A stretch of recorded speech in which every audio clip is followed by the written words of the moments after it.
माझं नाव नागनाथ मारुती पवार आणि मी ज्या मिलमध्ये कामाला होतो आणि या मिलचं ह्या लक्ष्मी विष्णू नरसिंग गिरदी जुनी मिल या जवळजवळ सोलापूर शहरामध्ये या पुलाच्या ये-जा करणारे जवळजवळ 40 ते 50 हजार लोक काम करत होते.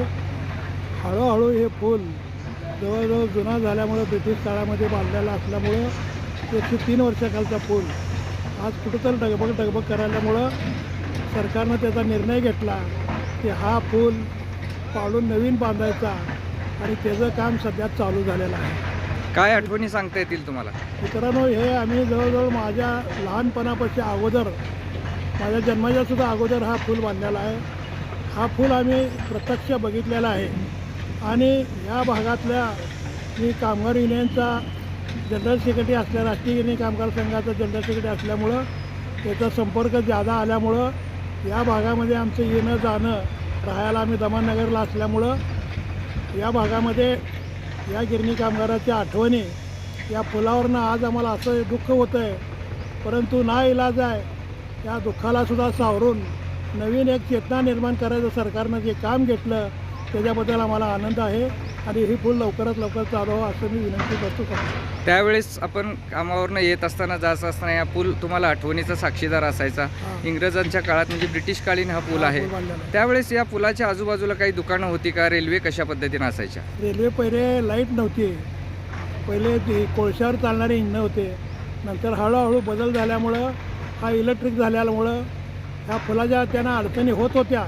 तरीसुद्धा सरकारनं इलेक्ट्रिक लाईट चालू केली, परंतु त्यांना ती अडचणी होत्यात.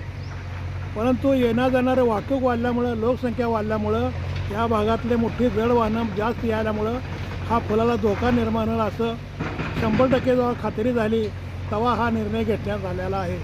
आणि सरकारलासुद्धा ब्रिटिश काळाने एक पत्र पाठवून सांगितलेलं आहे की या पुलाची मुदत संपलेली आहे, हा पूल बांधण्यात यावा असं त्यांनी विनंती सरकारला केलेली. त्यावेळेसचं एकूण कामगारांचं वातावरण कसं होतं? या पुलाच्या वरून जाताना पुलावर कधी बसता उठता आलं का किंवा रेल्वे पाहता आल्या का? या पुलावरनं बराचसा आनंद घेता येत होता की गिरणीचे सुटल्यानंतर जे येणार जाणारे कामगार त्या पुलापाशी गिरणीचे जे रेल्वे जात होती त्याचा उभारून आनंद घेत होते.